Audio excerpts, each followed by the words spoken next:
You're listening to the Tumbling Saber Podcast, a member of the Star Wars Commonwealth Network.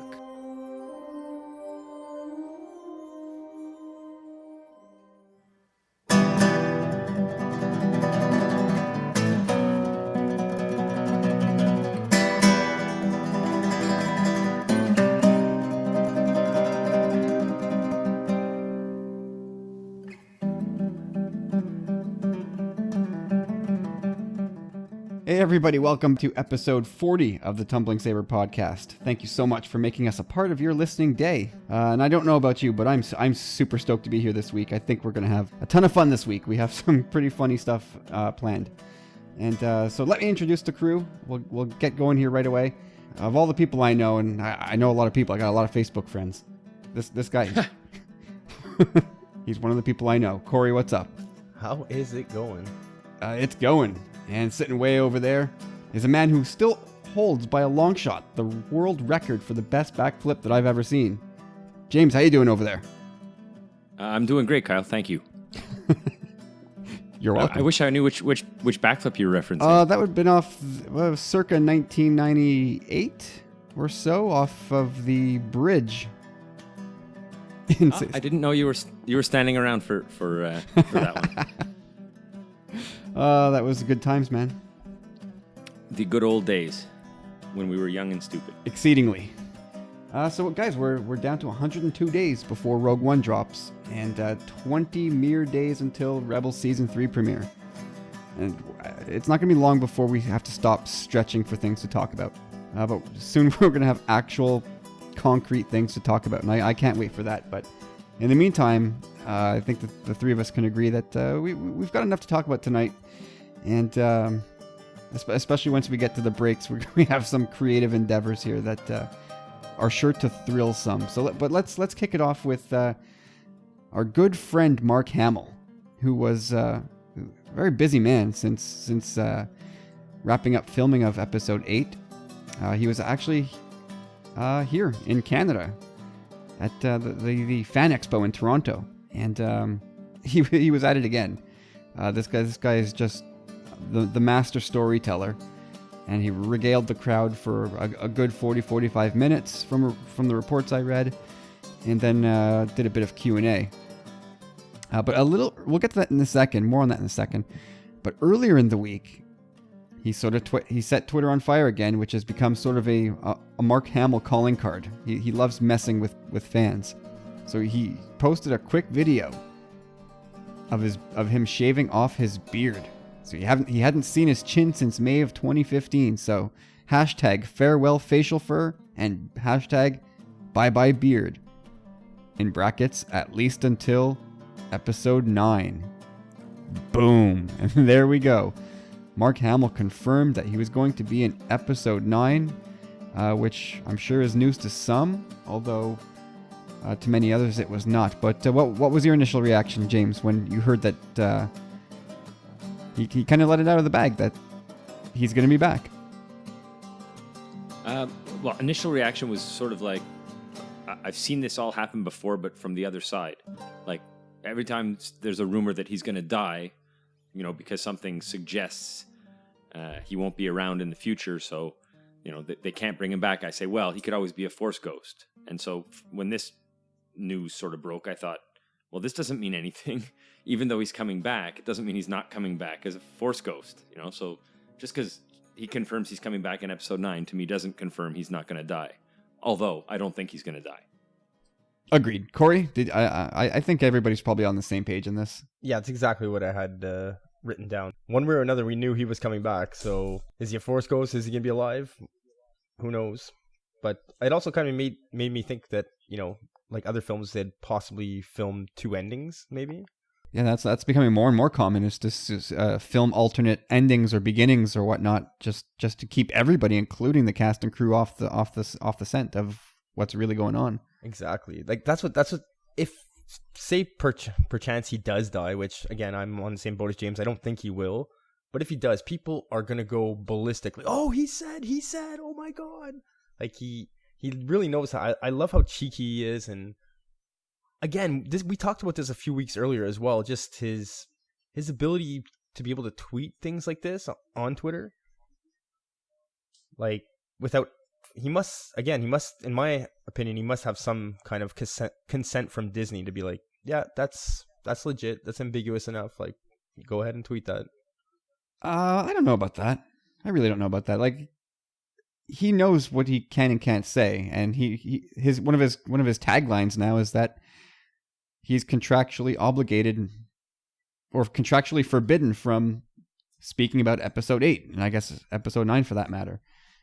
So he can't say anything. But when we back up, I don't know how long ago it was now, but Colin Trevorrow already talked about how he can't wait to work with Mark Hamill for episode 9 and Carrie Fisher. Yeah, I remember. So that cat was out of the bag, that Mark Hamill is at least going to show up in some form in episode 9. So Mark Hamill here is not telling us anything that isn't already part of the public record. Although, more and more people tune in every day, so I'm sure there was some poor person out there who thought that Mark Hamill just revealed a huge spoiler. But it's all in good fun. Yeah, exactly. I love the way he did it too. He's I don't know, there's just something about him that's so, like, he's reveling in all this, you know? Oh yeah, he's absolutely, yeah, he loves it. One of the things he said at Fan Expo is how he loves messing with fans, because he knows that every single thing he says is dissected and beaten to death, that he can't resist the urge then to just twist the knife a little bit whenever he gets the chance.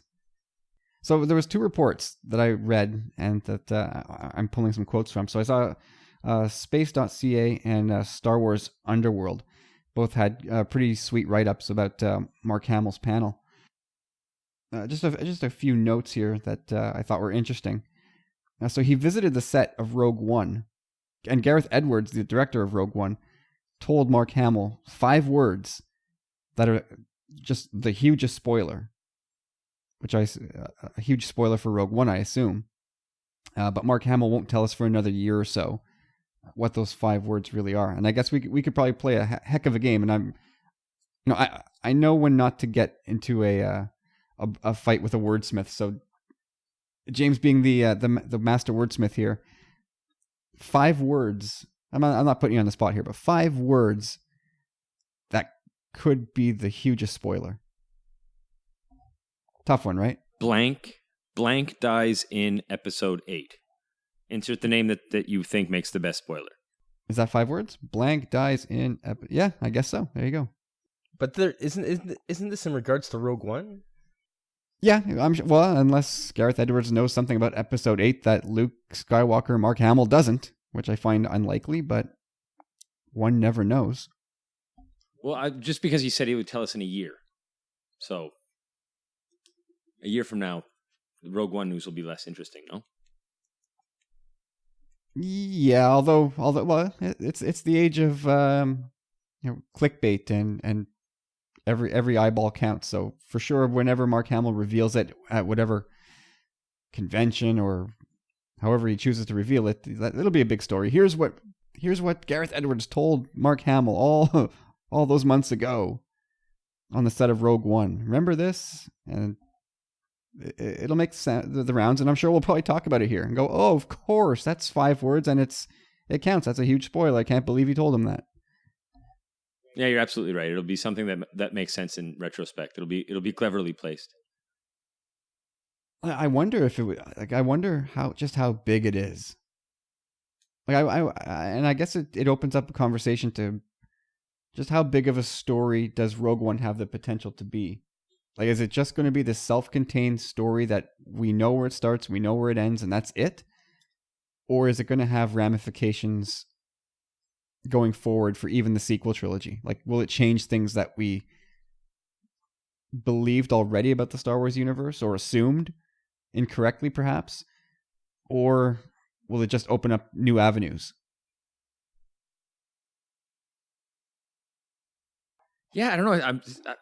Big pause because I'm stumped. It's an excellent question. I'm also I'm thinking, like, is it possible that the news affects the later movies, so that's why it's a big spoiler? It's not necessarily a big spoiler in terms of Rogue One plot, but is it like, some sort of carryover plot or plan? Like, did they bury the loony in the ice that we're only going to find about after the big win? That's the way I was kind of that thinking about reference will it make too. sense. Like more somehow playing into the saga, if possible. Like someone's related to someone, or this isn't really big news, I guess, but maybe something to do with the Kyber crystals. It's the only really big spoilerish things I could see. Some carryover news, yeah. That's kind of what I was thinking too. Maybe a Like I sneak peek at I was thinking Snoke, that maybe the a younger Snoke. maybe, I don't know. I think you were on the more reasonable track with Kyber crystals. I think James had said it a couple weeks ago, or somebody had said it, where Kyber crystals, are they the new midichlorians in the Star Wars universe? And I think that's a pretty fair point. And so I think that if the reports are true, if they do come true, that Kyber crystals in Rogue One will certainly redefine some things that we assumed, or lay out entirely new ideas for the Star Wars galaxy. I can't wait to hear what's in store for us with Kyber crystals. Yeah, it seems so. But cool. anyway, back to Mark Hamill and his story at Fan Expo. He had mentioned that he had to wear like robes on top of robes when they were at the Pinewood Studios because of the drones that were flying overhead. Like just regular Joe Schmo drones that were taking set photos. So he was wearing this gigantic robe to conceal his costume. And I guess he had a lot to say about the over the top secrecy, and they want to preserve the surprises in the movie for the theaters and not to have it spoiled on the internet. Which, well, part of the reason why we're here is that we can discuss these things. But I as an artist, or looking at it from an artist perspective, like he is, I understand that they want the movie to have as much impact as possible. And I think, James, probably that resonates the most with you, right? Yeah, no, absolutely. And you say not to annoy people. It's funny because it really does annoy a lot of fans these days. We sort of, in this world of instant access to information, having information out there that you don't have instant access to really bothers some people. But I totally agree with it, and I think it makes. I know it's hard.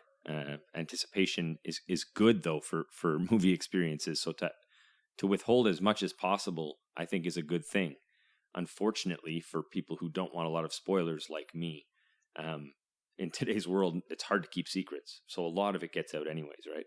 Yeah, and how much of that of this needing news now, the stuff that we're not supposed to know, how much of that is sort of wink wink from these movie makers, that they acknowledge that it's probably part of the marketing of the movie before it even comes out. It's we like this as part of building anticipation. I don't think that's the case, because that's a lot of work for them to kind of sift through what's pertinent and what's not.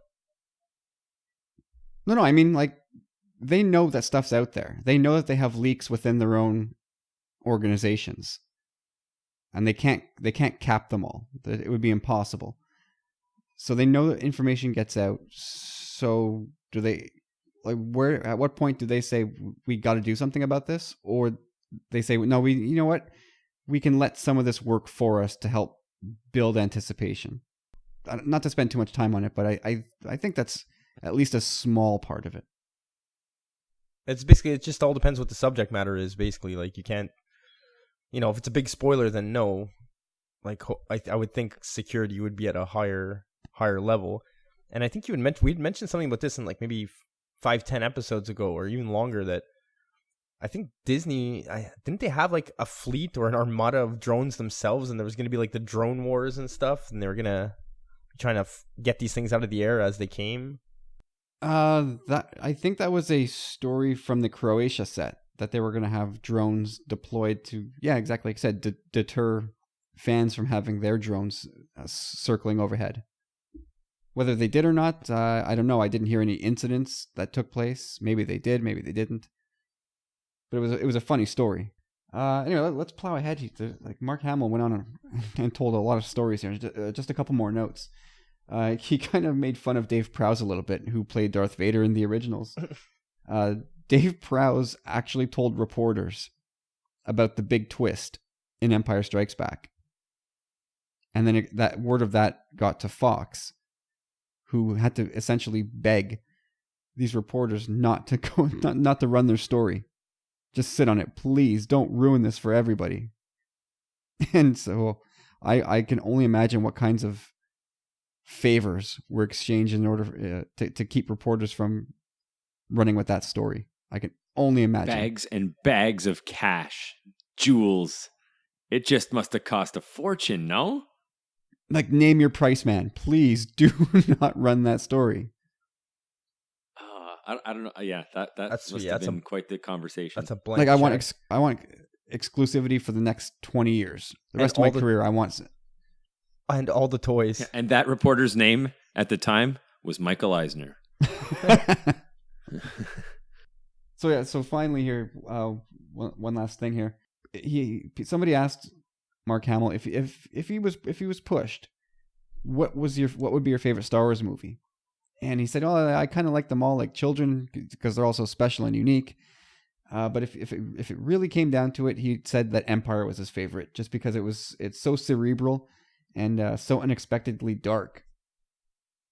And just continuing on from that, he said that he thought that Return of the Jedi was going to go in a different direction. He thought that he was going to be able to portray like evil Luke, and so he was surprised by what had eventually happened, which I find a bit surprising. I thought like that was super cool.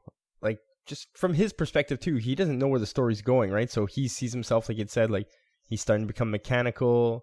He's all dressed in like dark black now. So he thought he was basically following in Vader's footsteps and would slowly turn to the dark side as well. Yeah, I guess I could see that. I could see that they were trying to they were trying to hint at that, make the audiences think that was a possibility at the beginning of Jedi for sure. Well, especially with that look he had. There's that scene at the end. Basically, he stares right at his hand after he cuts his own father's hand off, and he's like, "Okay, I got to take a step back here." No, I think that they were definitely purposefully, giving that possibility. But the fact that he didn't have a clue of what character the direction was going is sort of interesting, no? Or that maybe it changed. Of course. What surprises me about that comment is that at some point, I mean, this is somebody who had spent an awful lot of time with Lawrence Kasdan and George Lucas and all these guys who are right at the foundation of Star Wars. At some point, you have to imagine that they would have said, "Oh, and what we're doing here with Luke is sort of the hero's journey." And so this happens, and there's a second act of his story which is terrible, but then eventually he comes out of it. So I have a hard time. I'm not. Don't get me wrong. I'm not saying Mark Hamill is BSing us. I just have a hard time imagining a world where Mark Hamill thought that Luke was going to go bad. Maybe if he had more time to expand, maybe he thought that Luke would go bad for a time and then come back towards the light. Anyway, I was caught off guard by that. What about? But I don't. What about him mentioning that originally Obi-Wan was the one supposedly who had killed his father, and that was the twist at the end of Empire. Yeah, that's a pretty cool one too. Another neat one too. Just quickly, I don't think he didn't say this at this the Fan Expo, but at Comic-Con he had mentioned that throughout all the scripting and everything, all the rehearsals, he was Luke Starkiller, and he was so stoked about that. He's like, "I'm Starkiller," And then finally, like not long before, I think shooting was actually done, and they just had to reshoot it through a few things, and he was like Skywalker. He was like all upset about it. He was like, "Ugh, that's not as cool." It almost seems cooler now. Oh, way cooler for sure. But yeah, we have you can't undo the kind of like the associations that we have. With, of course. The Skywalker. Like I was trying to think if the Death Star was called like the Death Moon. It doesn't sound nearly as cool, but if it had always been called the Death Moon, I wonder if that would be like more badass sounding now. Yeah, because you can never unlearn that, right? It's like what it is the official thing, and it's never going to be anything different. Right. And it's tough to try and scrub that from your it's impossible to scrub that from your memory and replace it with something different. All right, so that was actually a friend of mine actually drove down from Montreal to Fan Expo and met Mark Hamill. I'm unbelievably jealous. She got his autograph. Oh, I'm happy for her. Don't get me wrong, but I wish I had. A big part of me wishes I had just sucked up the expense and gone. Maybe he'll come back to Canada sometime. This was his first con in Canada. Really? If you can, yeah, if you believe it or not, for as long as he's been around, it was the first time he had done a con north of the border. That's odd to me. It is odd. So, well, here's hoping he comes back and comes a little closer to home. Yeah. So here's a story that came out earlier this week, which came off Star Wars Newsnet, and it was sort of a synopsis of the Rogue One prequel novel that was coming out. And like everybody, I'm super excited for this book. I love to get these backstory, these setups towards bigger events. But I think most of us were expecting this book to take place in the days or weeks or sort of in the immediate past leading up to Rogue One.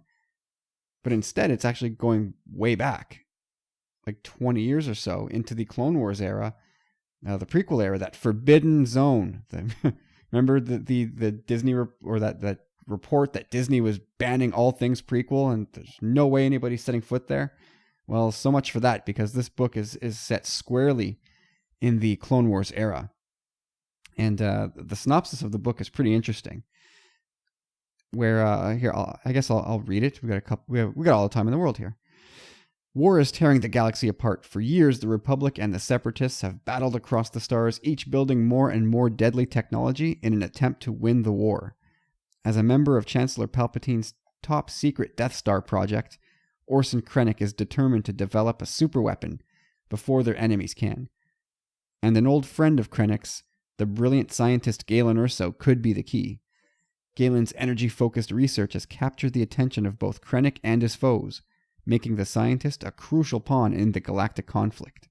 But after Krennic rescues Galen, his wife Lyra, and their young daughter Jyn from Separatist kidnappers, the Erso family is deeply in Krennic's debt. Krennic then offers Galen an extraordinary opportunity to continue his scientific studies with every resource put utterly at his disposal. While Galen and Lyra believe that his energy research will be used purely in altruistic ways, Krennic has other plans that will finally make the Death Star a reality. Trapped in their benefactor's tightening grasp, the Ersos must untangle Krennic's web of deception to save themselves and the galaxy itself. That sounds like a pretty interesting story, doesn't it? Yeah, sounds amazing. Yeah, for sure. I'm intrigued. I like the fact that basically we'd kind of touched upon something ourselves in Talk Star Wars not too long ago about the time jump. So that was an excellent question. I think it came from Mark. And it's we were all kind of on the same page, and we're all, it's filling in the gaps now that we had the bones there, but this really filled in some gaps that now we know we have the connections, why things are the way they are. So none of us wrong. No, what's interesting is that we see some shots in the trailer of Jyn as a young girl, so it very much looks like we could see escaping. Well, I don't know if we'll see events in the book described on screen, but I think it's going to be sort of on the same timeline, or in this same sort of rough time frame, so to speak, where the shots of that young girl in the trailer are ripped right from the time where this book is set, which I think is probably comes as a surprise to almost everybody. Like I said, everybody expected this to lead into Rogue One, and it might, but it seems like it spends much of its story rooted in the past. Well, it will lead into it in the sense that if we do see that shot of her as a kid, like I said, I believe you see her running, so I believe that is the scene where she's trying to escape. Her father kind of provides that opening for the mother and her to escape, but I don't think her mother, Lyra Orso, is going to be in it. And if that woman, I think what's her name, Valerie Kane, if she's actually playing the role of Lyra, I tried to find some pictures of her on the internet, and yeah, she doesn't look too old, so she would definitely be playing someone younger, not someone Galen's age in the present Rogue One. Yeah, it would be a flashback for sure. Yeah, so I don't think she makes it on the escape. She probably wouldn't. I mean, Jin does carry the air of somebody who's been on her own for a long time, right? Which is what exactly how they describe her in the trailer. On your own since 15. But anyway, I'm picking up this book for sure. I'm sort of on the fence. I take every book sort of as a I'll see when I read the synopsis, and this one it's a must. I'm gonna have to read this book. Yeah, the relationship between Krennic and Urso sounds very interesting. Like as if they were like peers and friends to one another. And that's another thing too. Basically, like Galen Erso has altruistic plans for this magnification, I guess, of energy, if you will, and they have this obviously differing opinions on how it's to be used, which is probably going to go against what Galen wants. But I'm trying to think of like what kind of purposes would he have used it for good, knowing that it's obviously more suitable to be a destructive weapon as opposed to a weapon that can help the galaxy. Well, I guess if you just liken it to nuclear power, right? Where if you use it in its energy providing purpose, it's almost like clean energy in a way until you get to the waste, like the arc reactor. Sure. But then obviously you can do really, really terrible things with nuclear power as well. And I think it's sort of a direct correlation there between what a kyber crystal can do and what nuclear power does for us here. No, I see this being very Manhattan Project as well, Yeah, for sure. That's one of the things that has been tossed around as sort of inspiration for this whole project. The Death Star project, that is. Interesting, though, that Krennic rescues the Urso family from the Separatists and then kind of, I guess, holds it over them, that you owe me type thing, or do the Ursos, or does Galen feel like, no, I'm going to do this for you because I'm now loyal to you? But he offers them unlimited funding too. He says, like, have at it. Like, he tricks him in a sense. From what I had read, is basically like, yeah, like, go at your project, like, have all the funding you want. You're really smart. Do what you need to do.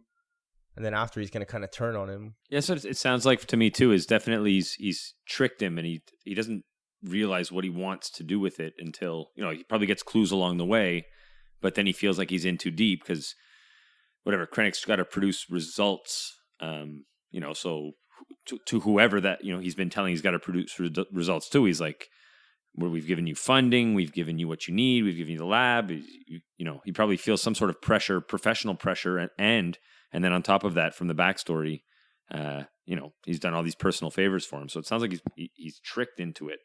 And there's like, part of the plot will be as he gets these clues that to sort of unravel what Krennic's really up to, right? Yeah. Yeah, for sure. And we also know he's got his own kind of agenda too. Like, he's super adamant on impressing the Emperor and getting this project done, right? This whole thing makes me laugh because how long did they spend building this thing? It's from Attack of the Clones up into A New Hope. That's like 22 years or something. Getting this thing up online, and how much money would they have spent building it, and then it gets blown up like immediately once it's brought into service. That's a big architectural failure. Oh, that's never not going to be funny now.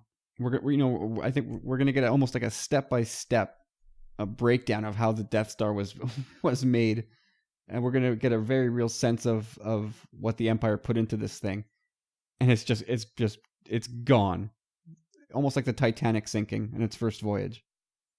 Or maybe it's Galen saying no, like leaving the thermal exhaust port there, just saying no, it's essential, it has to be that way, like leaving that small little hole open, literally. Yeah, a small port right above the main port. No, we need that really small port above the main port. Trust me on this.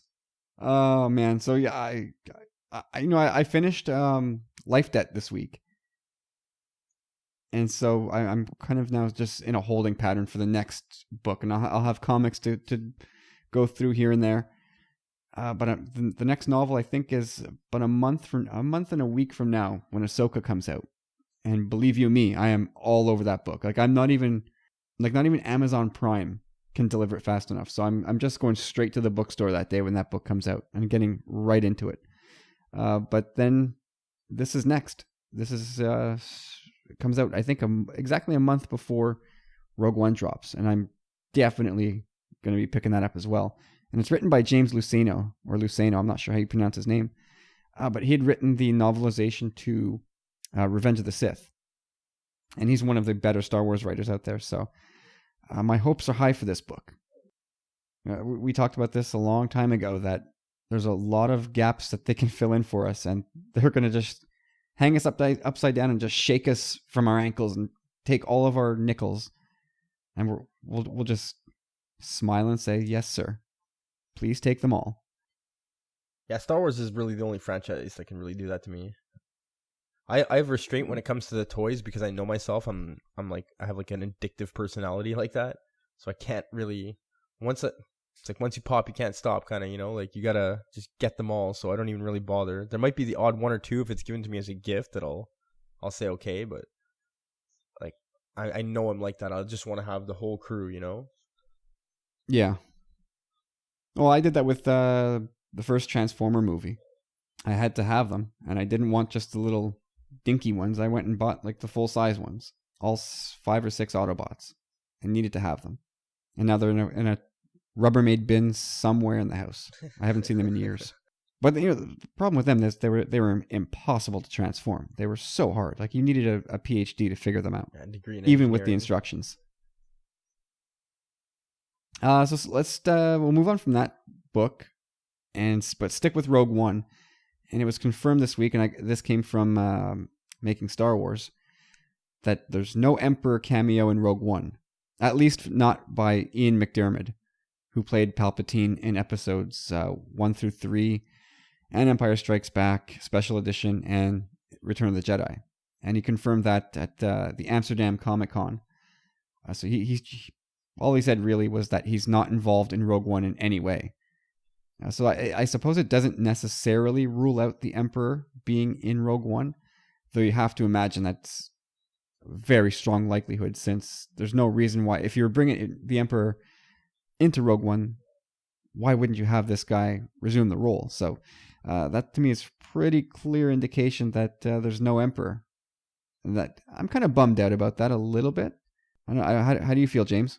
Are you? I'm not bummed out. I mean, I think the Emperor is pretty awesome, but I certainly wasn't, buying my ticket because he's one of the guys I need to see. Like, it would have been cool, but I'm not bummed at all. I'm indifferent for sure. I don't feel like you do. I didn't feel any sense of shoulder drop when I heard the news. Yeah, I mean, it's not going to affect the movie for me in the grand scheme of things, but I just found that Ian McDiarmid was just such a scene stealer. To me, he's the best part of Revenge of the Sith, and I was just hoping to get just one more taste of that. And so I don't know. Do you guys think that we're done seeing that character on screen, played by that actor? I would think so. That's tough to say. So many Snoke theories could involve reappearance in some way, shape, or form. I don't know. I don't want to say no. I'd say high probability. Do you think so? You think he'll be back on screen at some point as Emperor? No, high probability that's the last we've seen of him. I can't really see there being any purpose for it at this point. But James said, like, we're all on top of each other this night, in the sense that James said too, like the Snoke theories.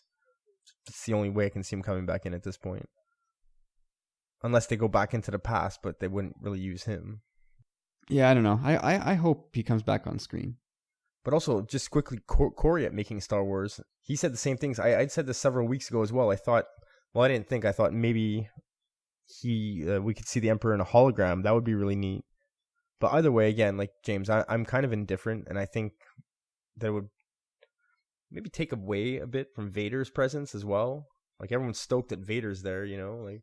Yeah, I guess it becomes a question of too many cooks on the villain side, right? Because a movie can only sustain so many bad guys. So you've got Vader, and we all know where Vader sits in the grand scheme of things.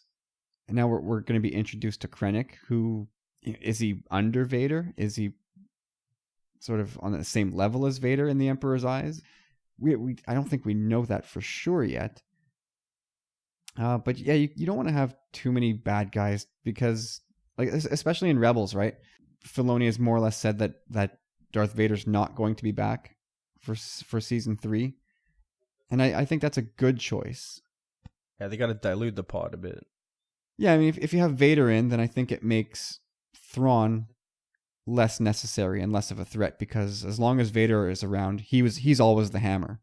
So you kind of have to play your cards carefully and make sure, or be careful which villains you deploy, just so that the ones that do appear on screen are the ones that you actually fear, and you're not undermining them because you know there's somebody else, a bigger fish elsewhere that you know that is really the one to be feared. You know what I mean? Yeah, absolutely. There's no time on screen where Vader is less intimidating than when he's calling someone my lord. Yeah. Yeah, there's the one guy that Vader bows to, right? Yeah, he's a puppy dog around the Emperor, and it totally takes away from his, awesome presence. So yeah, no, I don't need to see the Emperor, and for that reason, I sort of don't want to see the Emperor. I kind of get confused in A New Hope as well, in the sense that you don't. Basically, it looks like Tarkin's more in control or has more power than Vader, maybe in a different way. Like, it really looks like in A New Hope, it looks kind of like Vader's like the Emperor's like pit bull, you know? Oh yeah, I'm sure that's what he is. But after Tarkin's gone, it looks like Vader's controlling the show, hands down. Yeah, it's totally Tarkin's show. Anyway, so yeah, like I said, this talk made me feel a little bit better, I suppose. I just wanted to see Ian McDiarmid on screen at least one more time. But like we just talked about, maybe too many villains on screen's not such a good thing.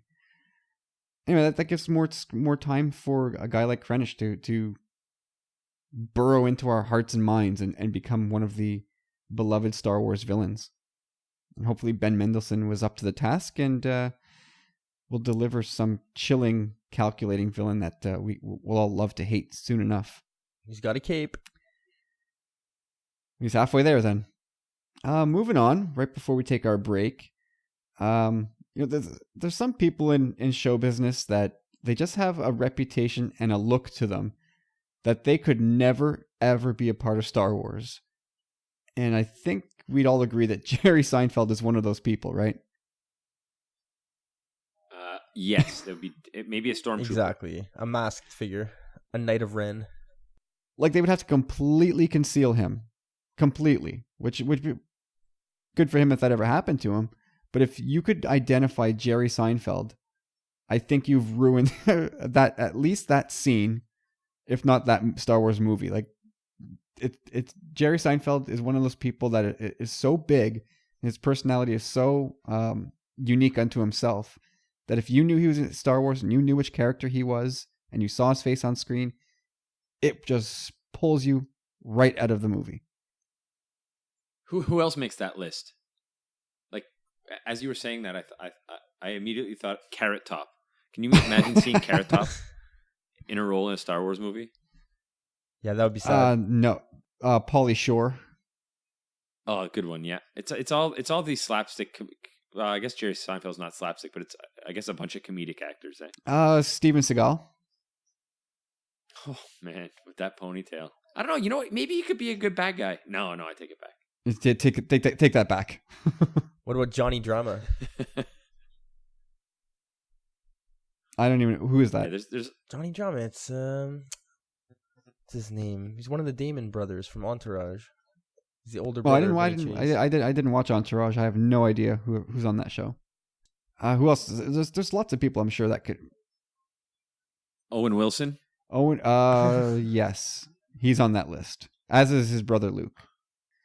They could not be in Star Wars. Bill Murray.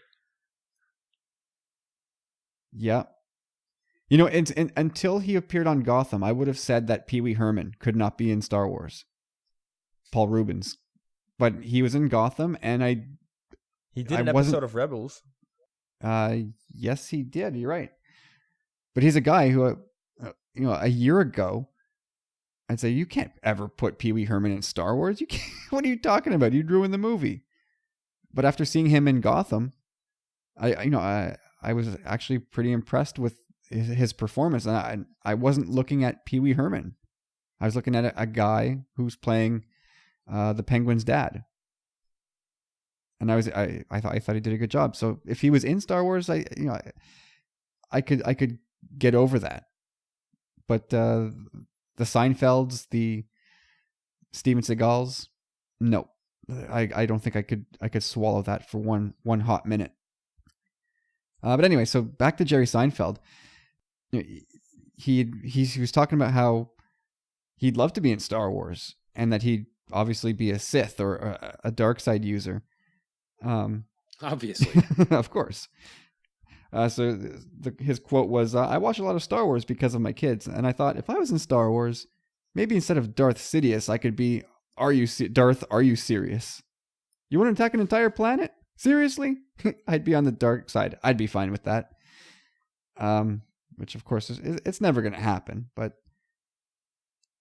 we're so about to take our break here. But I could see the logic, just like you said in that, like he'd be the only logical guy in the galaxy. So, like he'd be like, how could there not be guard railings on this huge catwalk?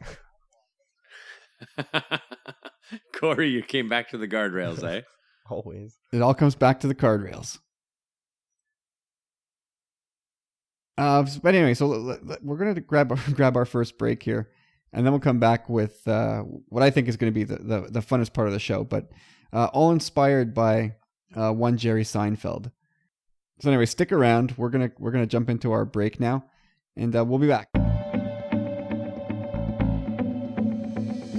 Hey guys. Yeah? We need to record a promo for the podcast. You got any suggestions? Well, we need to keep it as simple as possible. That sounds good. Something like, if you like Star Wars and you listen to podcasts, you should check out the Talk Star Wars podcast on iTunes. Or we could really motivate people to listen. What do you have in mind? Well, you could tell people they should listen to Talk Star Wars, or they will feel the power of a fully armed and operational battle station. No. You can't do that. Why? We can't threaten people. Oh. Steve's right. Simple is probably best. Like this. I'm Mark. I'm Stephen. And I'm Rob. If you love Star Wars, and you listen to podcasts, then you should check out our show, Talk Star Wars. You can subscribe to Talk Star Wars on iTunes. And find us on Stitcher Radio. And find full episodes of the podcast on our YouTube channel. You can find the podcast and everything else we do at talkstarwars.co.uk. And you can play with us on Twitter by following @TalkStarWars. You should also head to facebook.com/TalkStarWars and like our Facebook page. Or we will strike you down with all of our hatred and your journey towards the dark side will be complete. That's not cool. I've said it now. Head to talkstarwars.co.uk and join us as we talk Star Wars. Or else.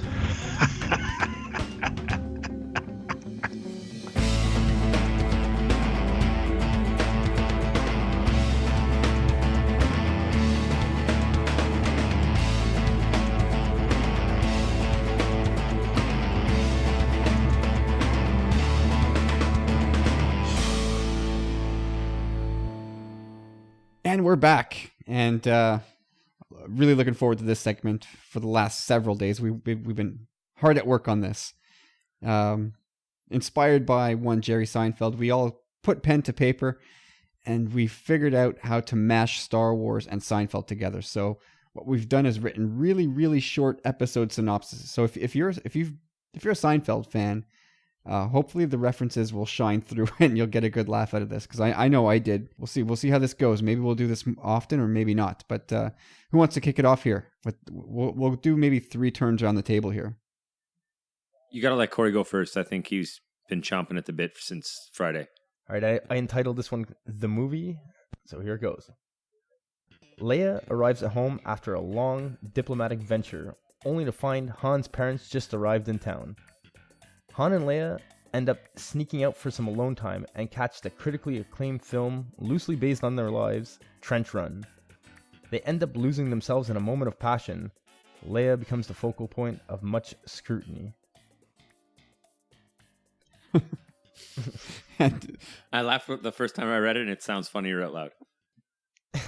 Yeah, it was pretty Which good. is obviously the episode you're playing off the episode where Jerry gets caught making out at the theater to Schindler's List. Yeah, his parents are in town, so he can't hook up with his girl really. All right, James, you're up.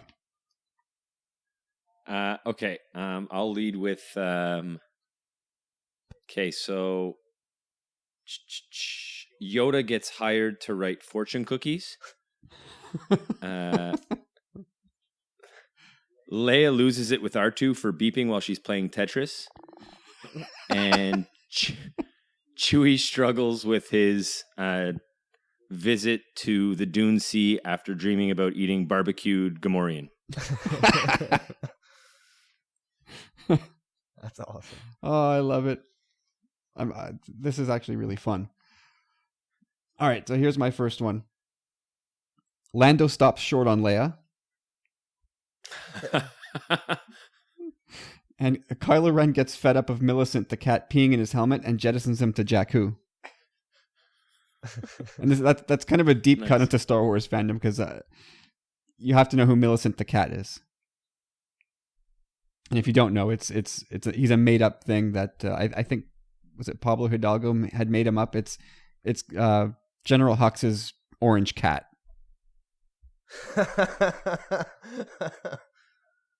Just Google Millicent the cat, and you will learn everything you need to know. Awesome. But I was playing off of, well, the stop short is self-explanatory. Yeah, and there was that episode where Elaine had a neighbor's dog barking all night long, so she got Kramer to kidnap the dog and banish him to the countryside, and it found its way back. That's awesome. So anyway, Corey, go with your second one. All right, my second one's really just all original, just Star Wars story. It's Seinfeld-ish, but actually no, there is one kind of thing I took from this. All right, so here it's called. This one's called The Reservation. So Biggs Darklighter. I like how Corey named his. That's good, Corey. Biggs Darklighter is granted a weekend's leave and feels compelled to visit his home planet in order to race and shoot womp rats with his childhood friend, Luke. They head to Tashi Station to pick up Luke's reserved power converters, only to find out they are out of stock. Biggs foolishly agrees to take Luke to Mos Eisley, where the crazy old hermit, Ben Kenobi, makes an appearance. Nice. A show about nothing, right? Mm-hmm. So you can see Luke right away. He's like, no, you know how to take the reservation, but you don't know how to hold the reservation. And that's really the essence of what a reservation is. I know what a reservation is, sir. I don't think you do. I don't think you do. Oh, I think Luke would be much whinier than that. Yeah. Oh, Biggs. But I in this Biggs, they have power converters. And I also see Ben Kenobi kind of being like, he doesn't give himself away, you know, so Luke doesn't know it's him, but he's following Luke around, and every time Luke turns around, he's like hiding behind a plant, and, you know, Luke totally sees him. He's just a crazy old man. Uncle Owen wasn't wrong. All right, James, number 2. All right, number 2. Empire issues new uniforms that swish enraging Vader. And then in that same episode, we have Luke gets annoyed with his new Padawan because she doesn't swing her arms when she lightsaber fights. And Chewie struggles with his visit to Mon Cala because of his dream he ate deep fried Akbar. This is actually a true story. I have one where Chewie struggles with this urge to grill Akbar. Really? Yeah. No, I'm not. Did I steal that from you? No. Maybe is that the one I put on when Yeah, you saw? You didn't share it with James. Maybe it's the one I shared with Corey. I have it in my oldest notes, so I might have actually stolen that from you. But it set me on a theme. He Chewie has a bunch of dreams in all of my episodes. Well, it's all good because I wasn't going to read this one anyway. Beautiful. So my second one is Lobot agrees to wear a puffy shirt, and Chewie tells the group about a bunch of thieving pigmen. Nice. Which I'm happy I was able to keep that all within Empire and all within like the back half of Empire on Bespin. The Pigmen is good. The Pigmen reference is Yeah, good. that's really good. Yeah, that's a pretty deep cut there. All right, Corey, we got to finish strong with the third one here. I still have more. If you just want to go for 4, I'm good. Just to let you know. But this one I'm going to call Nope. The Gamblers. So here goes. Lando visits his old buddies Chewie and Han. During galactic transit, he overhears a conversation and gets a tip about a Tauntaun that loves the slop and is bound to win the Imperial Derby. 3P Nice, loves the slop. 3PO calculates the odds, and it's off to the races. The Falcon experiences technical difficulties en route, and Chewie develops a case of space fleas in transit. Nice. That Tauntaun's mother was a mutter. His mother was a mutter. He loves the slop. See, I had more to write on that one too. I was going to say there's going to be a hot year on Tatooine, but limited words. Yeah, and the goal was to do this as concisely as possible, which I think we're doing an all right job here. All right, James, you got finish strong, buddy. All right. Han considers selling the Falcon after his trip to the trash compactor leaves a lingering smell. Leia thinks she recognizes a maskless Fett in her yoga class. And Chewie struggles with his visit to Takedonia because of his erotic dream about Maz. Oh, that's so disgusting. All right. And one last one here. Luke explains the fake holiday of Forstavus, created by Lor San Tekka, after getting into a fight with a Wookiee over a game of Dejarik on Life Day. You just stole one of mine from next week. I have Forstavus written down. I'll take a picture of it and show it to you. Nice. That is excellent. Forstavus work. Actually, you know what? We were out for our anniversary dinner last night, my wife and I, and I was telling her about some of these, and she hates Seinfeld, which I don't know how I'm in a relationship with somebody who hates Seinfeld, but... Boo, boo, Candace, boo. What you're something funny, James? I went out one year, like it was probably the December 24th, and I was like doing last minute shopping. It's probably like 5-6 years ago. And yeah, I bought season 8 of Seinfeld for Candace. Or season 4 or something like that. Anyway, yeah, that became my season 4. You bought her a bowling ball with your name on it? I guess. I was like, this is perfect. It's like buying a bottle of booze. Like, who doesn't like Seinfeld? Well, not everybody. Anyway, so yeah, I was telling her about the episodes that I had written, and she got a chuckle out of I got a couple chuckles out of her, but the Forstavus one actually made her laugh. She really liked the Forstavus. That's good. I should have. I almost went with it, but I'm glad I didn't. I'd have been devastated if you did. I got two more. I got two more really good ones, but we'll save it. We'll do this again because this brought out some good creative juices, I think, in everyone. Yeah, and I had trouble starting, and then once I got rolling, I wrote out 7 just like that.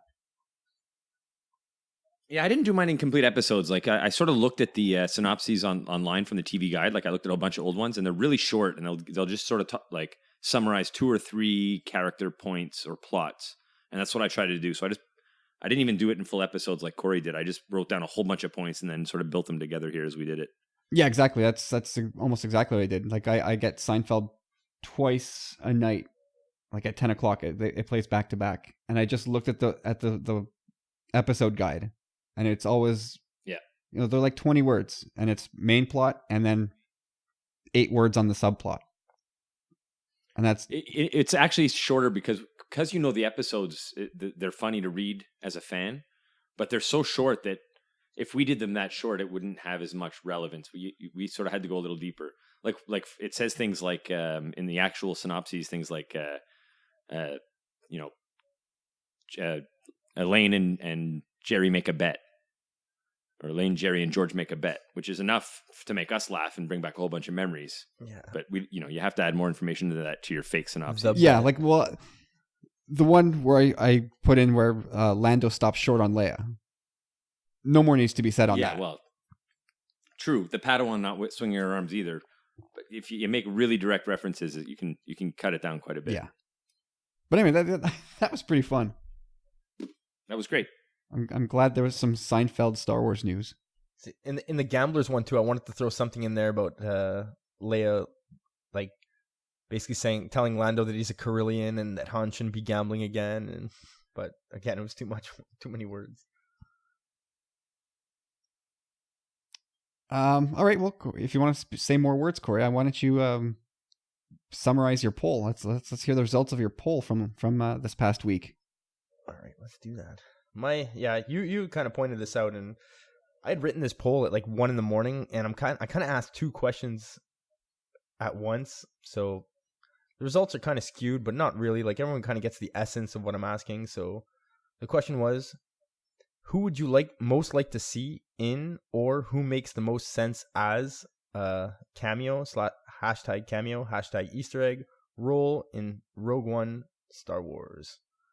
So I put Hera Syndulla, Biggs Darklighter, R2, and Chopper in the same one, and Wedge rounding it up.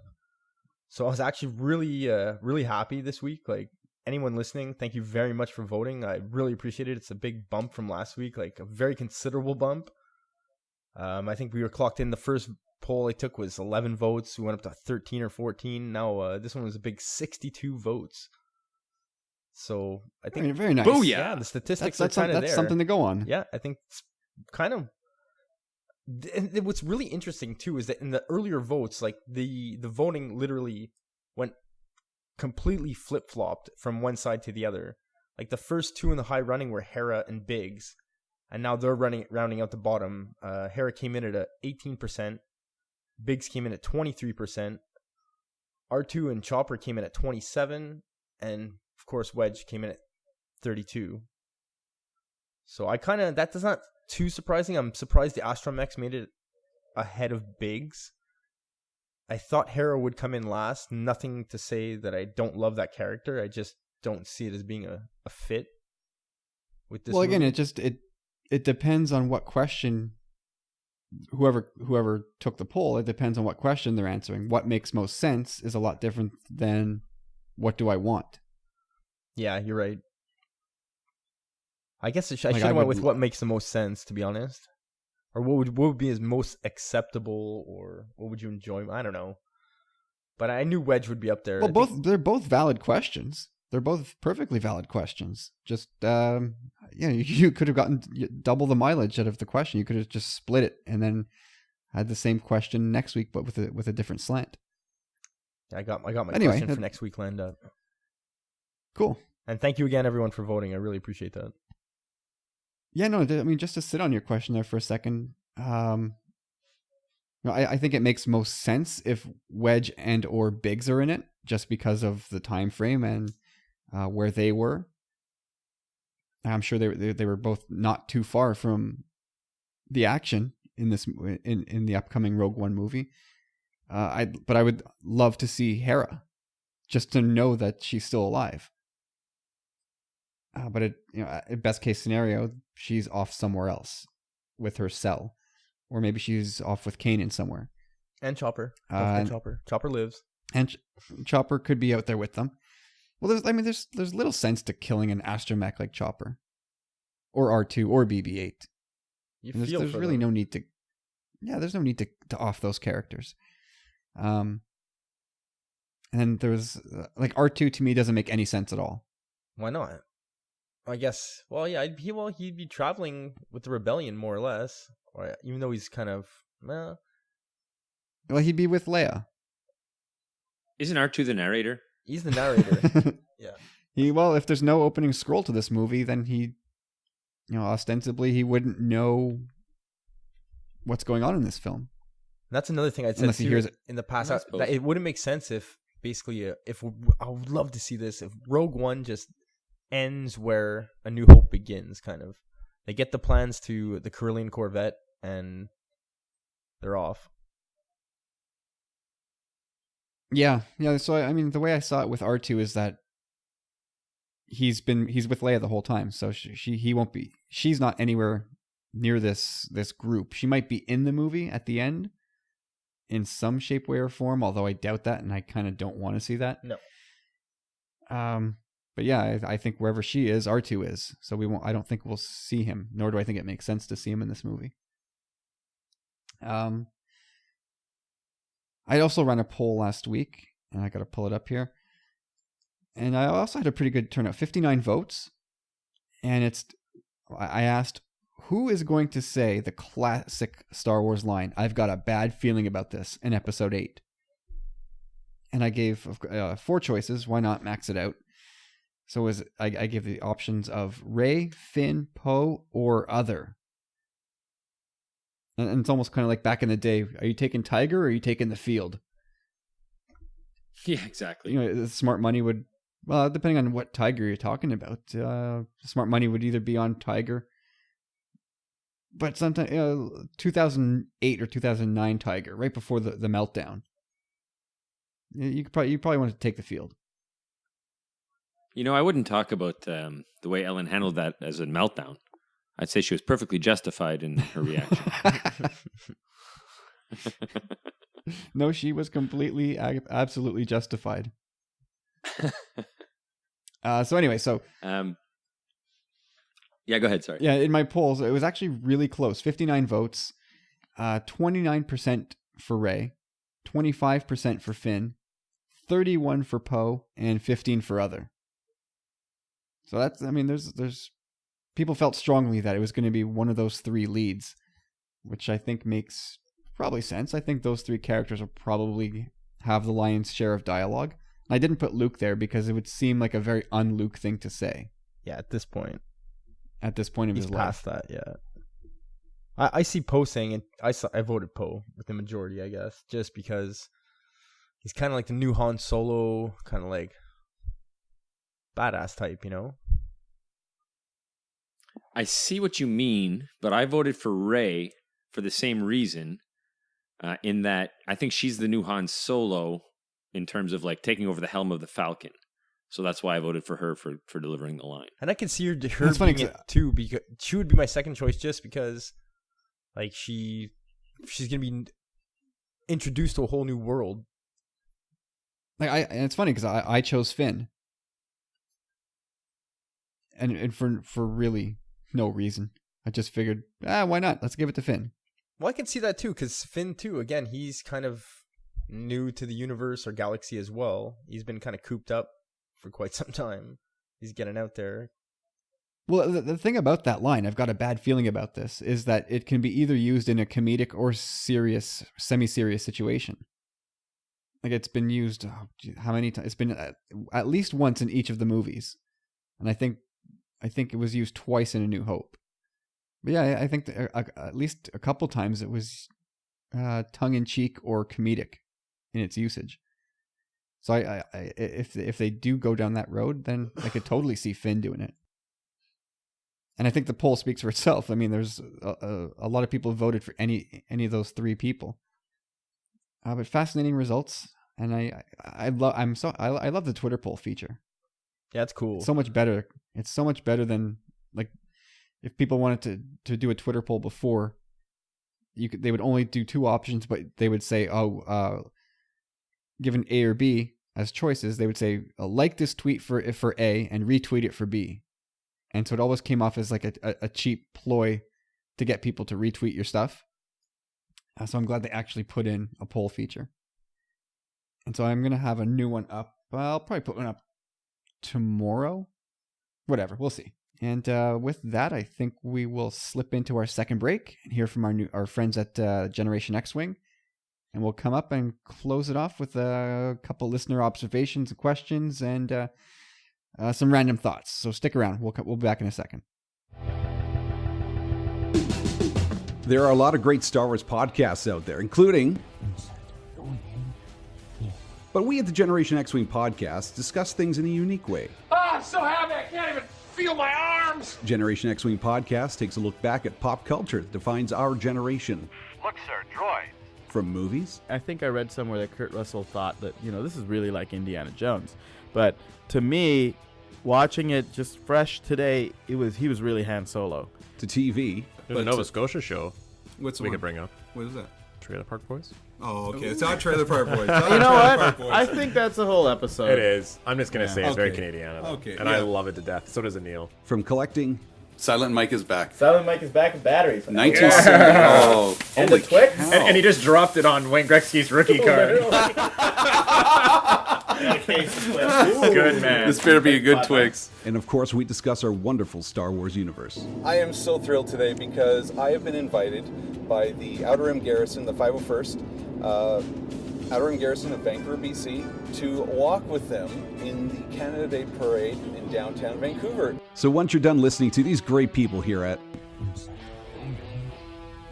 Come over to the Generation X-Wing podcast with your hosts, Anil Sharma, That is gonna be a shame. Josh Whittle, peace, and Rob Williams. Pork chop sandwiches. It is a modern look at your retro lifestyle. Follow us on Twitter at GenXWing, on Facebook, on Instagram, and of course on our homepage at generationxwing.com.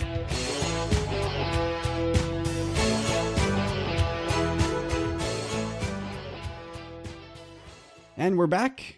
We're going to wrap up the show in a few minutes here with some random thoughts and some listener input. And we'll kick it off with random... it's getting late when I can't read anymore.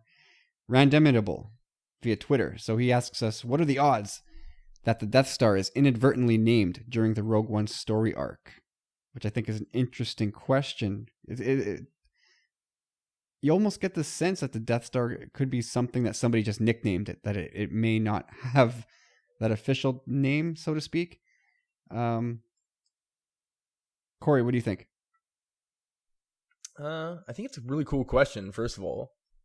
And it does have a lot of validity. In the long run, I kind of do see it being a more orchestrated thing in the sense that Palpatine's kind of like, oh, no, I want a Death Star, But I can also see it being what I had said to Randomitable was I could see Galen saying, fighting them, them forcing him to do something. And he's like, I won't have anything to do with your Death Star or something like that, And then them using that. But I do see it being more in the long run. No, I think that's a really good idea. Galen Erso just spits it at them as sort of like an insult. And then they actually say, Death Star. I like that. Let's call this thing the Death Star. It's actually a pretty sweet name. And you named it. That's exactly what we plan on doing with this thing. James, how do you feel? I can save us some time on the segment because, unlike Corey, I have notes and I wrote down what he just said. So I'll quote from Corey's favorite movie, Ghost, and say ditto. I do love my Corey Swayze. does love Ghost. I love Swayze and Demi Moore too. Guys, short hair Demi Moore. Yeah, short hair Demi Moore. I liked her in St. Elmo's Fire a lot. I think she had long hair there. How the hell are we talking about Demi Moore now? Yeah. Don't go there, man. Don't go there. Yeah, I mean, what we do know is that the Empire officially calls it the Death Star. It's not some nickname that floats around the galaxy. Right off the hop in A New Hope, a stormtrooper walks up and says the Death Star plans are not in the main computer. So the Empire has adopted that name. So in this case, I think it makes it rather unlikely that... you know what? I don't know. like I think the Death Star name is probably quite old, so I don't think it's going to be inadvertently named as randomitable. God, I can't read. I don't think it's going to come up in sort of like the present timeline of the movie. If it's going to happen in the Rogue One arc, it's going to happen in like the prequel era of it all. That's my sense of it. Good question.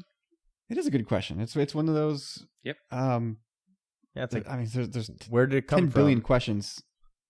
There's 10 billion questions we can ask in this universe, and that's just one of them, and it's a good one.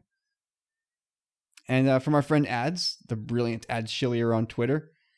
So he was watching Revenge of the Sith with his sons, and they were discussing this scene with Darth Sidious and Anakin, and the story about Darth Plagueis, and it got him thinking about this quote. Darth Sidious was a Dark Lord of the Sith, so powerful and so wise. He could use the Force to influence the midichlorians to create life. He had such a knowledge of the dark side that he could even keep the ones he cared about from dying. So, Ads continues, I wonder who Plagueis cared about enough to save from dying. Suggests he definitely saved someone, don't you think? Do we already know the person, perhaps?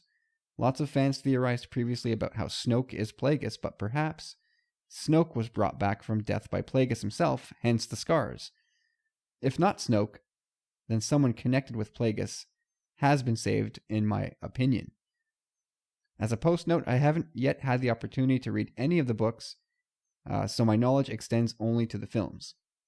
And so he wants to hear our takes. Who wants to grab it? Oh, me. I don't want to get cut off by Corey with his brilliant ideas. Brilliant ideas again. Okay, so first of all, I want to say that I really love that train of thought, and I have answers for his questions, but I have to preface it all by saying I always thought that the Emperor was lying when he said that. It was always my take that he sensed Anakin's greatest fear, and just lied to him and said, I can, the dark side can give you protection from your greatest fear, even though I assumed it wasn't true.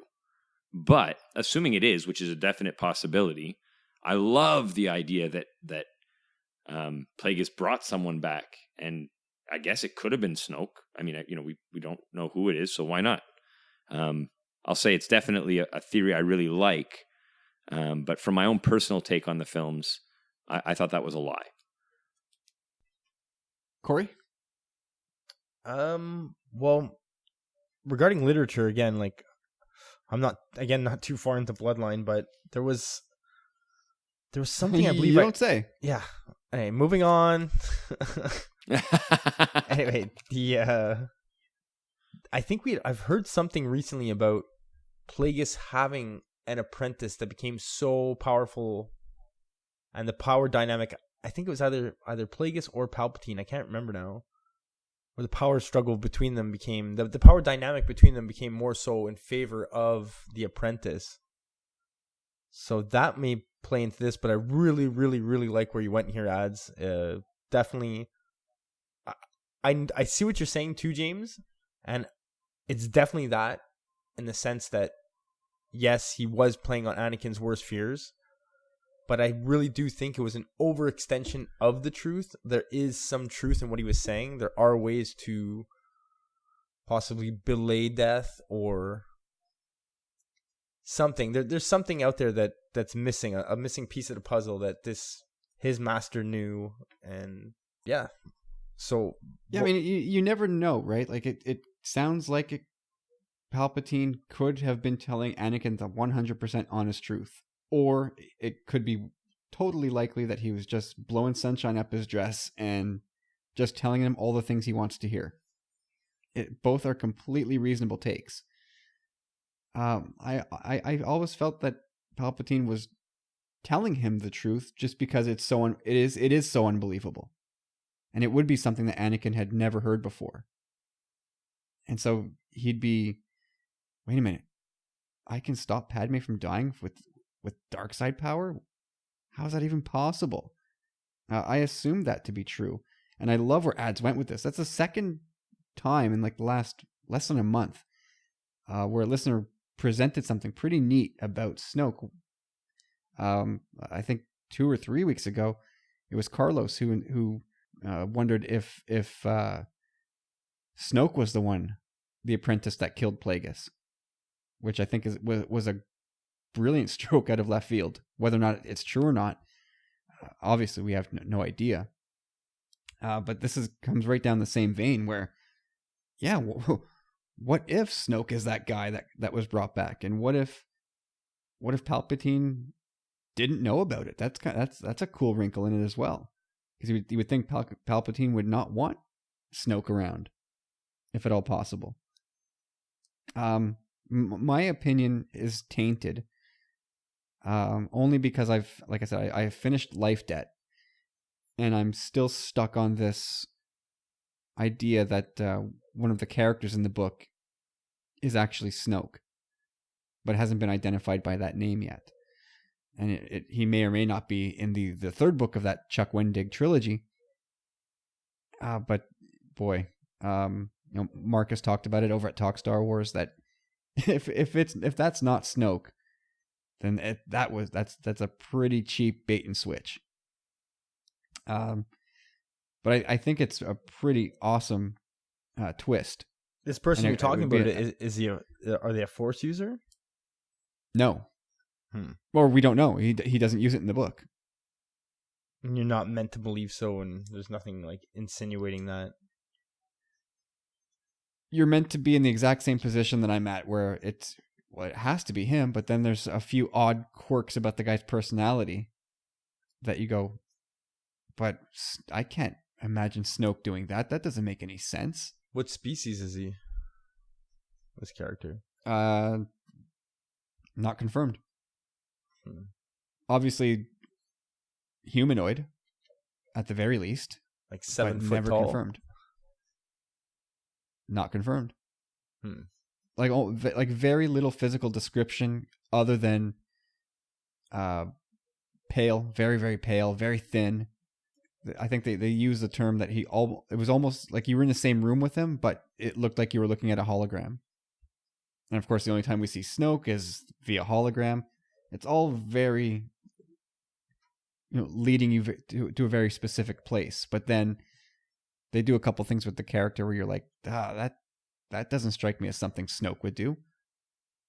And I'm not going to spoil that just yet. I'll give a few more weeks before, unless people don't care, in which case I'll be happy to spoil it. But anyway, I want to add something to that before we move on. I think if a Sith had the ability to bring someone back from death, it wouldn't be his apprentice, unless his apprentice was like his kid or his master on either side. I don't think in any of the relationships I've seen with Sith and apprentice, it's not, I just don't see that's who you would bring back. I'd see it being like Anakin, his fear with Padme, so the love of whoever Plagueis' life was. Or the only, exception I'll make is if Palpatine and Plagueis are related, and Plagueis brought someone back to, Palpatine back to life as his apprentice or whatever. That would make sense to me just because they were family. But just in that relationship, apprentice Sith Lord relationship, I don't see that being the person he'd bring back to life. What do you guys think? I think you make an interesting point. We think of Sith Lords and we think of them as these hateful people that only care about their own power, which on the surface is true. But as we saw with Anakin, he still very much loved Padme. Like you get the sense that he could have been a Sith Lord who just happened to be married to his wife. Yes. I don't get that impression by the trilogy though, the original trilogy. Like, I'm pretty sure if someone would have mentioned Padme to him, like, it would have, like, struck a nerve, but he would have been like, she's dead to me, like, whatever, I've moved on. I don't know about that. Well, it probably, like I said, it would have struck inside he would have been crying tears. Well, go pick up issue 24 of, I think, the Darth Vader comic. read that issue and then see if you have the same opinion. I think you would change your opinion. That's the one series that I didn't pick up on. I'm waiting for that one on trade paperback. But all right, so make a note of this. Issue 24, I think, would shatter the opinion that you just put out there. It's a mind-blowing issue. Nice. But yeah, I mean, going back to what James said, I think that, you know, if Plagueis, I mean, I think we all imagine Darth Plagueis as your typical Sith guy who was probably dressed all in black and shrouded with a hood, but maybe he wasn't that way at all. You know, maybe he was just a broken guy with Sith powers and looking to resurrect some dead people that he cared about. You know? Yeah, it's possible. No, I've always thought I have to say, from either way, what ads picked out there, it always in the back of my mind thought that there was something weird about that scene, you know, that would play out in the future. It should. I mean, that is what, for me, it's the best scene in all of Revenge of the Sith. And I think it's probably my favorite scene in all 3 prequels. And it might be one of my top 3 favorite scenes in the entire Star Wars saga. I hope that answers Ad's question. I think we have enough time to hit on something that James wanted to put forth here. Is that something? No. I'm going to suggest we pass up on it. I'll tease. I'll put a little teaser out for everybody to listen next week and say, like, I've got a really awesome analogy, and it's not totally mine by any stretch, but a really awesome analogy that explains how, like, as you get older, time passes more quickly. But I think we're rounding that corner of where we should save it for next week. I think it's just a random enough thought that it could be placed into any show, and yeah, that's my opinion. Perfect. Then we will end the show right here. I'm okay with that. And anything else? Anything you want to get off your chest before we close up, Corey? Not really. I'm looking forward to, editing up my next Seinfeld bits, and any questions, anything, like, send them in, questions, comments, anything. Yeah, love the listener feedback. Yeah, absolutely. Yeah, we love hearing from listeners. So Corey's at Chop Rules on Twitter. James says at Tommy Bombadil 1. You can find James working his magic with the words and the anagrams, which are really quite remarkable. And thanks, buddy. Hey, no, I mean that it's super cool, and I'm not the only one that thinks that. And if you have any Seinfeld things, any Seinfeld mashups, send them our way. Keep it short, but we will absolutely read any Seinfeld mashup you want to put on the show. And hey, with that, that's the end of episode 40. So thanks once again for listening. We really, really appreciate your time. And if you like what we do here, please head over to iTunes and make sure you're subscribed, and leave us a 5-star review, and that'll help grow the show. And you can also find me at Tumbling Saber, and you can find us on Facebook, and over at tumblingsaber.com. You can join the mailing list and make sure that whenever I do get around to sending something, that you'll be among the first to know it. And also, it bears repeating once again that we're very happy to have partnered up with our buddies at Talk Star Wars and at Generation X-Wing to form the Star Wars Commonwealth Podcast Network. We'd always kind of been helping each other out, and we figured it would be a good idea to actually formalize that whole thing. So check out the Star Wars Commonwealth. Go see those shows, Talk Star Wars and Generation X-Wing. Subscribe to both. Look them up on Twitter, and thank us later. And with that, we draw the episode to a close, and we will catch you next week in episode 41 of the Tumbling Saber podcast. Thanks again for listening, and we'll catch you next week.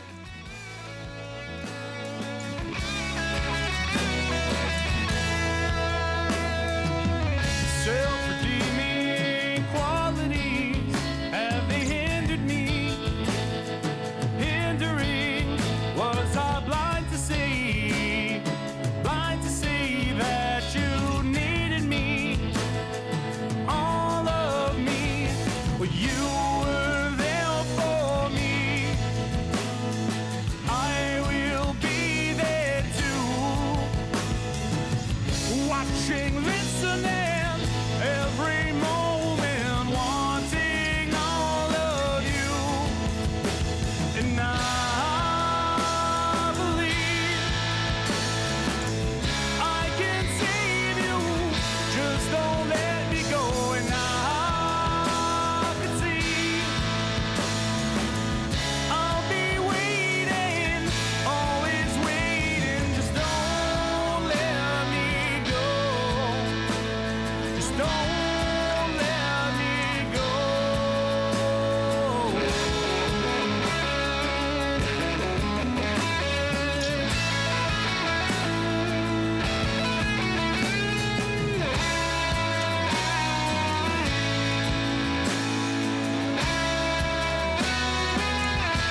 watching you walking away from me.